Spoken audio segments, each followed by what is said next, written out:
할렐루야.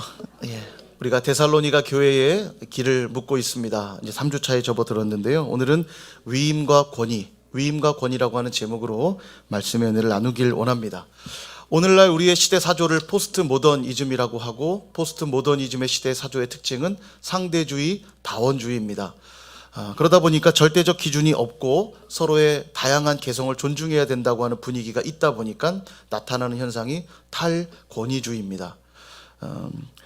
잘못된 권위에 대해 대항하는 것이야 뭐가 문제가 되겠습니까마는, 권위 자체를 부정하고 또 그 권위를 거스르는 것이 마치 당당하고 멋진 것처럼 비춰지고 있는 것이 오늘날 시대의 특징이라고 말할 수 있습니다. 그래서 요즘 젊은이들이 많이 사용하는 용어 중에 하나가 꼰대라고 하는 은어입니다. 들어보셨죠? 권위주의적 사고를 가진 어른을 비판하는 은어입니다. 그래서 어른들이 이제 말하잖아요. 라떼는 말이야. 나 때는 말이야. 나 때는 이랬어 라고 하는 기준을 제시하는 순간 그 권위를 거부하는 겁니다. 아이고 저런 꼰대 라고 하는 거죠. 그러니까 너희들 이래야 돼 라고 하는 기준을 제시하는 어른을 만나면 젊은이들이 거부하는 겁니다. 그래서 이것이 이제 오늘날 시대의 흐름이죠. 권위주의는 분명 문제가 됩니다만 권위 자체는 우리에게 꼭 필요한 것입니다. 부모라고 하는 권위가 있을 때 가정이 건강하게 지켜지는 것이고요. 선생님이라고 하는 권위가 있을 때 학교 교육이 바르게 이루어지는 거죠. 또한 하나님의 권위가 있을 때 이 성경이 하나님의 말씀으로 읽혀지는 것입니다. 받아들여지는 거죠. 그런데 요즘 교회에 보면 성경 말씀을 가르치고 성경을 연구하는 자리들은 많이 사라지고, 인문학 강좌라든지 문화 강좌들이 교회 안에 전도라고 하는 이름으로 프로그램들이 많이 개설이 됩니다. 그게 뭐 나쁜 것은 아닙니다. 그렇게 복음의 접촉점을 만드는 건 귀한데, 문제는 그것만 남아 있다는 거예요. 사람들의 귀를 즐겁게 하고 유익하게 하는 것만 남아서 성경을 연구하고 성경을 배우는 자리들은 사라지고 있다는 겁니다. 설문조사를 보니까 성경을 일독하지 않는 그리스도인이 60%가 넘는다는 통계가 있어요. 저는 좀 더 될 거란 생각이 듭니다. 실제로 특히 어린아이들, 어려서부터 주일학교 교육을 통해 성경을 배워야 되는 아이들이 이런 부분들이 잘 되지 않으니까 실제 대표적으로 알만한 이야기들도 잘 모르는 경우들이 참 많습니다. 여기 앉아 계신 우리 성도님들은 어떠십니까? 성경 일독을 제대로, 난 일독 이상은 그래도 했다 하시는 분들이 얼마나 계신지 묻고 싶지만, 시험에 들 것 같아. 마음속으로만 이렇게 나는 그랬어 하시기 바랍니다. 우리 선율교 성도님들이야 뭐 다 일독 이상 하셨겠죠. 뭐 하신 분들은 엉덩이 실룩실룩. 소리가 막 들립니다. 의자 삐걱대는 소리가 들리는데요. 왜 성경을 안 볼까요? 하나님의 권위를 밀어내고 있는 겁니다. 하나님이 내 삶의 권위자시라면 성경을 펴고 성경을 읽어야 되거든요. 근데 하나님의 권위가 내 삶에 그렇게 있지 않으니까 말씀 보지 않는 거고, 말씀을 보지 않는다는 이야기는 내가 오늘 하나님의 권위를 밀어내고 있다는 거예요. 데살로니가 교회는 3주라고 하는 짧은 시간 복음을 받아들였다고 했죠. 3주밖에 복음을 듣지 않았지만 그들에겐 굉장히 든든한 믿음이 있었고, 그 믿음 때문에 칭찬받는 교회가 되었습니다. 어떻게 그것이 가능했는가? 오늘 본문에 보니까 사람의 말로 받지 않았고 바울을 통해 전파되는 그 말을 하나님의 말씀으로 받았다고 성경이 기록하고 있는 것입니다. 이 데살로니가는 헬라 문화권이에요. 헬라 문화하면 대표적으로 우리 아덴이 있죠. 아테네는 이 헬라 문화권의 가장 대표적인 것으로, 헬라의 특징은 이 지식을 숭상하는 문화가 있습니다. 그래서 철학이 거기서 시작이 된 거죠. 아고라라고 하는 광장이 있어서 거기에 가면 다양한 사람들이 자기의 그런 주장들을 내세우고 그 주장을 가지고 토론하고 이야기하면서 서로의 생각들을 공유하는 장소가 아고라입니다. 그래서 바울조차도 아테네에 가서 복음을 전했을 때 사람들이 많이 몰려들었는데, 모인 이유가 하나님이 누구신지 궁금해 모인 게 아니라 또 새로운 사상을 누가 전파하러 왔나 보다, 그리고 이 한번 재밌는가 들어보자, 그러고 모여들거든요. 그게 헬라 문화권의 특징이에요. 데살로니가 지역도 역시 헬라 문화권에 속해 있음에도 불구하고 바울이 와서 전하는 그 처음 듣는 이야기들, 구체적이고 디테일한 복음의 내용들을 들을 때 또 하나의 사상 정도로 듣지 않았고 하나님의 말씀으로 그들이 받았다는 거예요. 그랬을 때 놀라운 믿음이 생긴 거죠. 바로 여기에 위임과 권위의 비밀이 담겨 있다는 것입니다. 하나님이 천지를 창조하시고 피조세계를 다 만드신 후 당신의 형상을 닮은 사람을 창조하셨죠. 아담을 지으시고 그에게 이런 명령을 주십니다. 창세기 1장 28절, 하나님이 그들에게 복을 주시며 하나님이 그들에게 이르시되 생육하고 번성하여 땅에 충만하라. 땅을 정복하라. 바다의 물고기와 하늘의 새와 땅에 움직이는 모든 생물을 다스리라 하시니라. 그래서 줄여서 생번충정다라고 말씀드렸죠. 생육하고 번성하고 충만하고 정복하고 다스리라. 이것을 우리가 문화명령, 통치명령이라고 부르거든요. 이 명령을 아담에게 주셨다는 뜻은 뭐냐면 하나님이 이 세상을 만드셨는데 그 통치권을 하나님의 대리자인 아담에게 주신다는 거예요. 이걸 우린 위임이라고 말하고 그 위임된 자에게 부여된 게 권위입니다. 그러니까 세상을 통치할 수 있는 권위가 주어진 거예요. 지난주 본문 4절을 보면 데살로니가전서 2장 4절에 오직 하나님께 옳게 여기심을 입어 복음을 위탁받았으니 이렇게 말하죠. 바울 사도와 그 전도팀이 데살로니가까지 와서 복음을 전하는 이유가 뭐냐? 자신들을 복음 전파자로 하나님이 위임하셨기 때문에, 복음을 우리에게 위탁하셨기 때문에 우리는 가감하지 않고 말씀을 전하고 있는 것이다 라는 것입니다. 그때 데살로니가 교회는 어떻게 했어요? 그 말씀을 위탁받아 전파되고 있는 말씀을 하나님의 말씀으로 그대로 받아들였다는 것입니다. 그 권위가, 바울 사도가 전하고 있는 말씀의 권위가 하나님께 있음을 인정하고 그대로 받아들였다는 거예요. 로마서 10장 17절에 보면 이런 말씀이 있죠. 그러므로 믿음은 들음에서 나며 들음은 그리스도의 말씀으로 말미암았느니라. 데살로니가 교회가 칭찬받는 믿음이 생겼던 이유는 그리스도의 말씀을 들을 때 믿음이 생긴다 하신 이 말씀대로 하나님의 말씀을 그대로 받아들였기에 그들에게 믿음이 생긴 거예요. 그래서 칭찬받았던 겁니다. 우리가 데살로니가 교회의 길을 묻기로 했으니까 오늘 그들이 보여주었던 이 위임과 권위의 원리를 오늘 우리도 좀 살펴보면서 배워보려고 합니다. 두 가지를 말씀드리려고 하는데요. 첫째는 먼저 위임된 자들을 향한 메시지가 이 안에 담겨 있습니다. 교회 안에를 예를 든다면 목사와 장로, 또 사역자들과 중직자들, 좀 더 이제 풀어 얘기하면 기관장, 부서장, 셀장, 회장, 부장, 이런 장자 들어가시는 분들, 이런 분들 이제 리더십이라 총칭하는 분들이 위임된 자들이라 말할 수 있습니다. 역할들은 좀씩 다르지만 다 위임된 자들이에요. 그런데 지금 말씀에 관한 이야기들을 드리고 있잖아요. 그리고 이 이야기를 듣는 중에 저는 말씀 사역하고는 관계가 없는 역할인데요, 이런 얘기 하시는 분들이 있을 수 있습니다. 그러나 그렇지 않아요. 교회 안에 세워진 모든 위임된 자들은 다 이 말씀과 기도와 관계가 있는 분들입니다.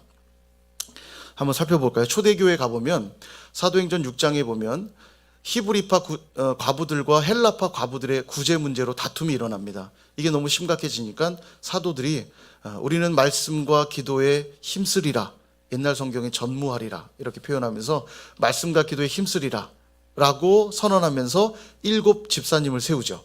그죠? 그런데 이 얘기가 이제 오해되는 게 뭐냐면 사역자들은 말씀과 기도만 하고 또 일꾼들은 일만 하고, 이런 말로 이제 좀 오해되는 것 같아요. 근데 이 말은 그 말이 아니고 사도들이 우리는 말씀과 기도에 힘쓰리라 말한 것은 우리는 그것만 할 테니 너희들은 일만 해라 이 얘기가 아니라 우리가 교회인데 구제하는 일을 한다고 사역한다고 하다 보니까 말씀과 기도를 놓치고 있었군요. 우리가 다시 말씀과 기도로 돌아가서 그 위에서 사역을 하십시다 이 말하고 있는 거예요. 그래서 7 집사를 세웠잖아요. 증거가 여기 있어요. 이 7 집사님은 일 잘하는 분들이 아닙니다. 일 잘해서 세워진 분들이 아니에요. 이분들은 되게 탁월한 분들입니다. 이 대표적으로 빌립 집사님 보시면 에디오피아 내시가 이제 에디오피아로 돌아갈 때 말씀을 읽는데 무슨 말인지 모르는 거예요. 그때 빌립 집사가 딱 가서 말씀을 쫙 풀어줍니다. 굉장히 탁월한 성경 교사예요. 빌립 집사님이 쫙 풀어주고 그가 복음을 받아들이고 그 자리에서 세례를 받거든요. 이 집사님들은 그런 분들이에요. 말씀에 충만한 분들입니다. 스데반 집사님은 어떻습니까? 이분이 설교한 사도행전 7장의 설교문을 한번 집에 가 읽어보십시오. 엄청 긴데요, 쭉 읽어보면 굉장히 탁월해요. 아브라함 시대부터 쫙 이스라엘의 역사를 꿰뚫고 이야기하면서 그 면면에 유유히 흐르는 하나님의 섭리와 계획들을, 경륜들을 쫙 풀어내거든요. 엄청나게 탁월한 설교를 하고는 돌에 맞아 순교하시잖아요. 7 집사님 그런 분들이에요. 아무나 세운 게 아닙니다. 그러니까 정말 말씀과 기도로 사역할 분들을 세운 거예요. 그러니까 우리는 말씀과 기도만 할 테니까 당신들은 일만 하시오 아닙니다. 이걸 오해해가지고요. 저도 옛날 섬기던 교회에서 그런 경우들을 많이 봤는데 저한테 그러는 거예요. 전도사님은 전도사 시절에 전도사님은 말씀과 기도만 하고 관여하지 마십시오. 다 부장인 제가 알아서 할 테니까 관여하지 마십시오. 예. 관여하지 말라고. 그래서 예, 알겠습니다. 뭘 어떻게 해요? 하지 말라는데. 근데 이제 한 3주 지나고 한 달쯤 지나니까 이게 뭐 돌아갑니까? 예. 계속 교회에서 사역하시는 게 아니잖아요. 사실 쉽지가 않습니다. 예, 이제 나중에는 결국 같이 했는데 이 말은 말씀과 사역하는 사람, 일하는 사람을 분류하라는 뜻이 아니라 함께 테이블에서 같이 말씀과 기도하면서 그 사역을 만들어 가라는 요구예요. 예. 그러니까 일하시는 분들이 말씀과 기도 없이 일하면 교회 안에 큰 문제가 됩니다. 분란이 일어나요. 초대교회처럼 성령 충만했던 교회도 말씀과 기도를 놓치니까 분란이 일어났던 것처럼 교회가 말씀과 기도 없이 사역하기 시작할 때 분란이 일어납니다. 그래서 이 말을 듣고는 저는 말씀과 기도가 약하니까 이제 사역 그만할게요. 이렇게 하라고 드리는 말씀이 아니라 반대로 내가 말씀과 기도를 놓치고 있었군요. 앞으로는 더 말씀과 기도로 제게 맡겨지는 사명, 사역 감당하겠습니다. 여기로 가셔야 돼요. 아시겠죠? 예. 예배 마쳤는데 저 사역 그만하겠습니다. 이러시면 안 돼요. 예. 바로 위임과 권위의 목적이 뭐냐면 하나님은 그 위임과 권위를 통해 말씀을 흘려보내길 원하시는 거예요. 그래서 하나님이 그 방법을 사용하시는 겁니다. 그런 의미에서 리더십들은 어떻게 해야 됩니까? 먼저 말씀에 순종해야 돼요. 내가 먼저 그 말씀을 경험해야만 그 말씀이 나를 통해 흘러가는 거죠. 나는 하지 않으면서 누군가에게 가르쳐 보세요. 여러분, 주일 예배는 절대 빠지시면 안 됩니다. 근데 이분은 껄핏하면 빠져요. 그럼 그 말이 전달이 되겠습니까? 안 되겠죠. 그런 원리입니다. 너무 당연하죠. 그래서 말씀보다 절대 앞서서는 안 되고 철저하게 말씀의 종이 되어야 돼요. 누구는요? 리더십들은. 하나님이 세워서 위임된 리더십들은 이거에 충실해야 됩니다. 말씀에. 창세기 2장에 보면요, 아담이 대리자로 세워졌잖아요. 아담이 대표자로 하나님과 언약을 맺은 겁니다. 모든 인류를 대표하고 모든 피조세계를 대표해서 하나님과 언약을 맺은 거예요. 이것이 대표성의 원리인데 당연해요. 집을 계약할 때도 집에 대표자만 사인하면 되죠. 가족들 전부 다 와서 사인합니까? 어머니도 쓰고 아들도 쓰고 딸도 쓰고 이름 다 쓰고 다 도장 찍는 게 아니잖아요. 대표자만 딱 가서 세대주만 가서 사인하고 도장 찍으면 내 집이 되는 거예요. 다 모두에게 적용이 되는 겁니다. 그런 거예요.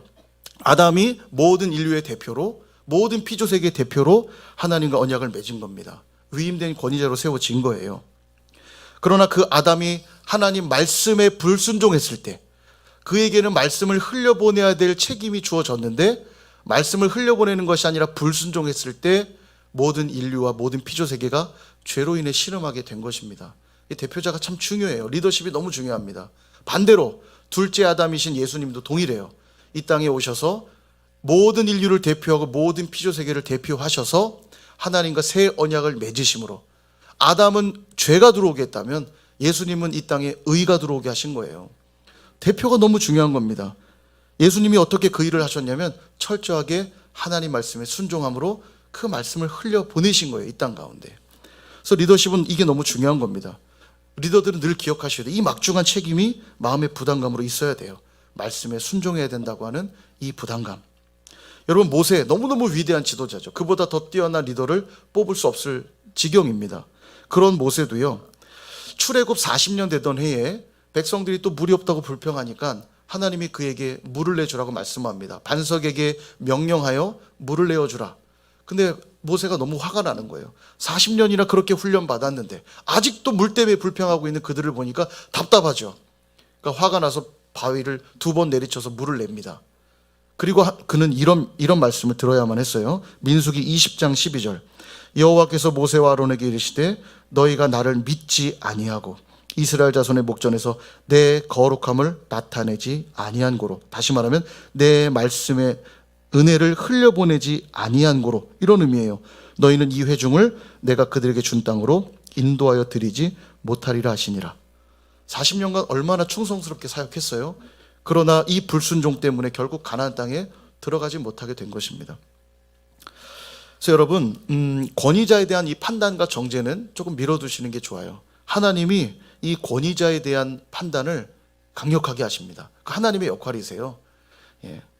그러므로 권위자가 잘못하면 그 잘못에 대한 책임, 그 권위자가 반드시 져야 됩니다. 그러나 권위 자체를 무시하고 권위에 항거하는 책임은 그 사람이 지는 거예요. 왜냐하면 하나님이 이 권위의 원리를 심어두셨기 때문입니다. 권위자가 마음에 들지 않고 그 권위가 문제 있다고 권위 자체를 무시했다간 그 책임은 그 피권위자가 받는 것이고요. 권위자로 세워졌음에도 권위자로 그 책임을 잘 감당 못하면 그 책임은 하나님이 반드시 물으신다는 거예요. 모세와 같은 자도 하나님 가나안에 안 들여버리셔요.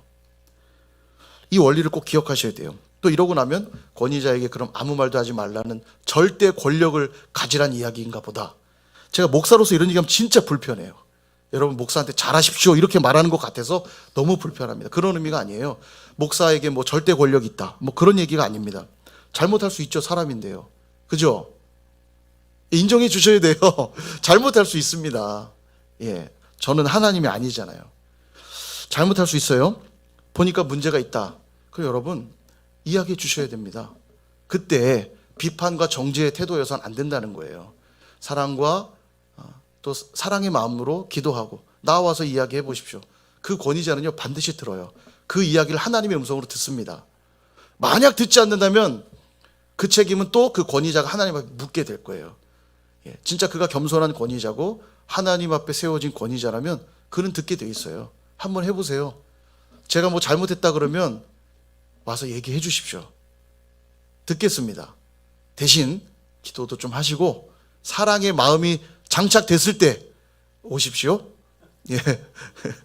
그냥 와서 막 손가락질, 제가 이따가 나누겠지만 그런 분이 있었어요. 저한테 와서 지민호 전도사 일로 와봐. 막 똑바로 서 차렷. 저 그런 거 당해봤어요. 성도들이 진짜 많았거든요. 주일 낮에 교회 마당에 진짜 성도들이 막 그땐 코로나도 없었으니까 막 바글바글 할 텐데 어떤 집사님이 저한테 지민호 전도사 똑바로 서 차렷 뭐 이러면서 예. 당회에서 7이 됐습니다. 그분은. 그건 아니죠. 그죠? 그렇다고 제가 뭘 잘못했냐? 잘못한 것도 아니에요. 제가 이제 아울리치 때문에 항공권을 예매했는데 제가 또 알아보고 가장 저렴하고 최대한 좋은 비행기 티켓을 예매했는데 이분이 제대로 알아보지도 않고 제가 비싼 걸 예매했다면서 항공사랑 이렇게 손잡고 뭐 마치 제가 뒷돈이라도 떼먹으려고 했던 것처럼 몰아세우는 거예요. 솔직히 말해봐! 막 이러면서 제가 너무 어이가 없어갖고 진짜 예. 아무튼 그런 일도 있었는데요. 예. 그런 마음이라면 조금 참으시고 마음이 좀 차분해지고 사랑의 마음들이 이렇게 일어났을 땐 언제든지 와서 말씀해 주십시오. 제가 겸손히 듣겠습니다. 저도 실수할 수 있으니까요. 하나님 이 부분에 정말 철저하세요. 사울 왕이요 하나님이 세운 왕입니다. 스스로 왕이 된 게 아니라 하나님이 세우셨지만 아말렉을 치라고 하는 이 명령, 하나님 말씀에 불순종할 때 하나님이 그를 세우신 것을 후회하고 그를 끌어내리세요. 그리고 다윗에게 기름 부으셨던 거죠. 권위자는 그러므로 이 엄중한 책임에 늘 기억하셔야 됩니다. 제가 오늘 목사의 예만 들었지만 저만 해당되는 게 아니라 세워진 권위자들이시라면, 리더십들이라면 오늘 이 엄중한 명령을 꼭 기억하셔야 된다는 겁니다. 지금 권위자로 세워진 분들 많이 계시죠? 중직자분들 많으시잖아요. 꼭 이 책임을 기억하시기를 바랍니다. 사랑하는 여러분, 위임받아 세워졌다면, 교회의 권위 아래, 하나님의 권위 아래 세워졌다면 그 자리는 어깨에 힘주라고 세워주신 명예의 자리가 아닙니다. 겸손하게 말씀을 섬기고 그 말씀 순종하며 흘려보내라고 세워주신 자리라는 걸 늘 기억하실 수 있기를 축복합니다. 그러기에 먼저 뭘 하라고요? 내가 먼저 말씀에 순종하셔야 돼요. 그리고 순종한 그 말씀을 가르치고 흘려보내야 합니다. 이것이 위임과 권위의 1차적인 목적이라는 거죠. 바라기는 선일의 모든 리더십들이 그렇게 겸손하게 말씀을 순종하고 섬기고 가르칠 수 있기를 축복합니다. 두 번째 교훈은 첫 번째는 권위자에게 주신 교훈이었다면 두 번째는 권위자를 통해 말씀을 받는 자들의 태도에 관한 것입니다. 신명기 4장 2절에 보면 이렇게 말씀하죠. 같이 한번 읽어볼까요? 시작. 내가 너희에게 명령하는 말을 너희는 가감하지 말고 내가 너희에게 내리는 너희 하나님 여호와의 명령을 지키라. 아멘. 데살로니가 교인들은 하나님의 말씀으로 잘 받았습니다. 그리고 신명기에도 그렇게 명령하죠. 순종하는데 가감하지 말고 명령을 지키라. 여러분, 가감하다, 더하다 빼다. 더하다 빼다는 게 뭘까요? 듣고 싶은 말만 듣고 순종하고 싶은 것만 순종하는 게 가감하는 행위예요. 때로는 하나님으로부터 축복의 말씀도 듣기도 하지만 책망의 말씀도 듣기도 해야 되는 것입니다. 어떤 명령은 즐겁게 순종하게 되는데 어떤 명령은 가슴을 치면서라도 순종해야 될 명령이 있다라는 거예요. 근데 그때 듣고 싶은 이야기만 듣고 하고 싶은 순종만 한다면 그게 바로 가감하는 행동이라는 겁니다. 계시록 22장 18절에서 19절에 보면 이런 말씀 있죠. 내가 이 두루마리의 예언의 말씀을 듣는 모든 사람에게 증언하노니 만일 누구든지 이것들 외에 더하면 두루마리에 기록된 재앙들을 더할 것이요. 19절 만일 누구든지 이 두루마리 예언의 말씀에서 제하여 버리면, 감하면, 그런 말이죠. 하나님이 이 두루마리에 기록된 생명나무와 및 거룩한 성에 참여함을 제하여 버리시리라.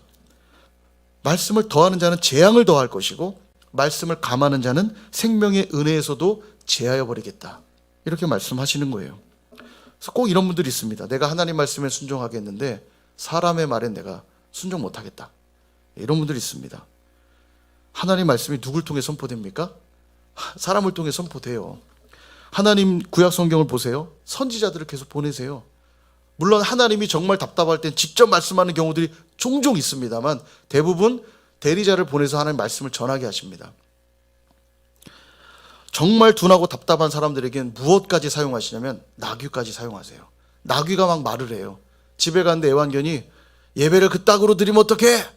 멍멍이가 말하는 거예요. 무슨 음성으로 들으시겠습니까, 여러분요? 집에 있는 개들이 가끔 말하세요? 예, 말하지 않는 동물이 갑자기 말해보세요. 얼마나 두렵겠습니까? 와, 하나님이 강아지를 통해서도 말씀하는구나. 받아들이지 않겠어요? 정말 못 알아듣는 사람한테는 나귀까지 들어 말씀하신 기록이 성경에 있습니다. 요즘 하도 예배 쇼핑이 들다 보니까 말씀을 쇼핑하는 분들이 많아지고 있어요. 듣고 싶은 말씀 클릭해서 내가 좋아하는 목사님, 예, 클릭.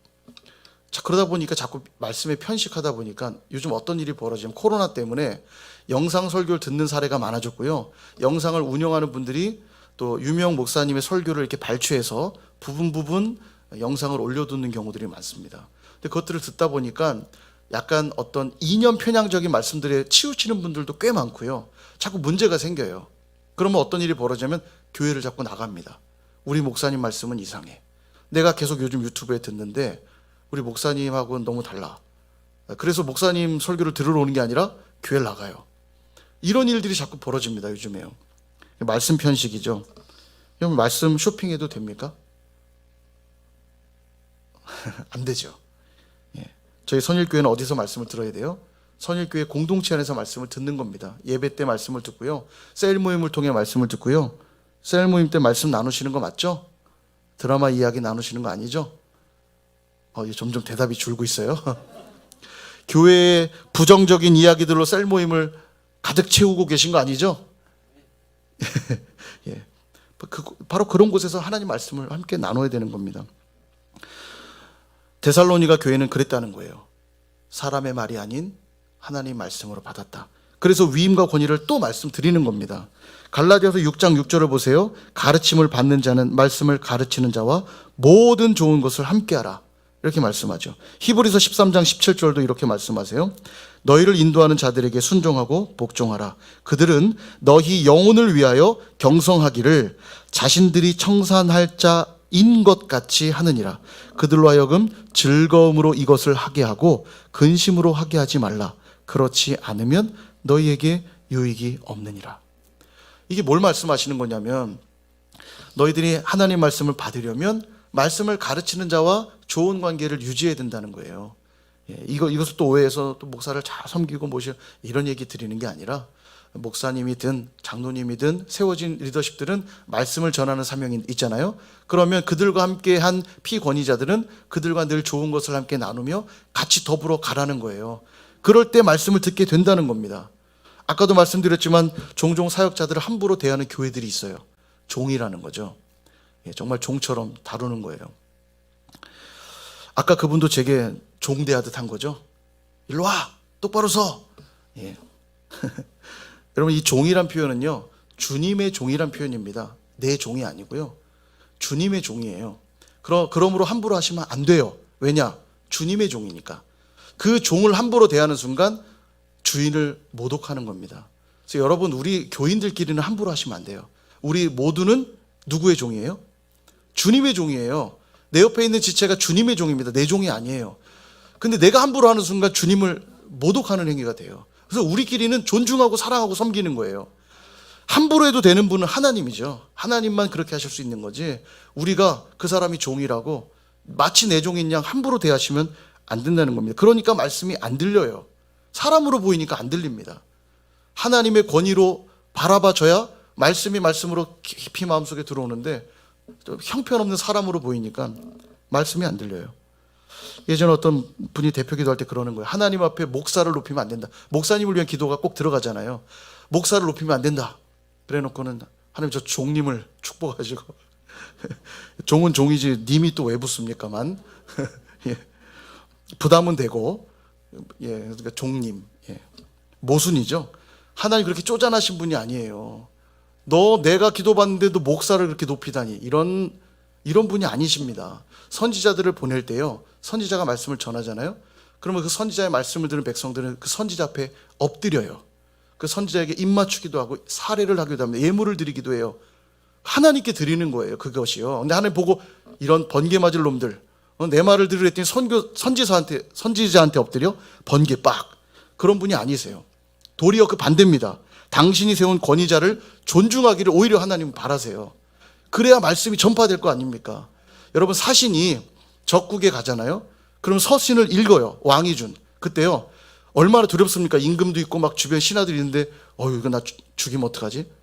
사신이 가서 굽신굽신 읽지 않습니다. 왜냐? 그 사신은 왕의 권위를 가지고 왔기 때문에 당당하게 허리를 펴고 큰 소리로 적국의 왕은 들으시오, 이렇게 읽어요. 그래서 사신은 아무나 안 보냅니다. 이 간땡이가 크고 담력 있는 사람들을 보내요. 얼마나 무서워요, 적군들 앞에서.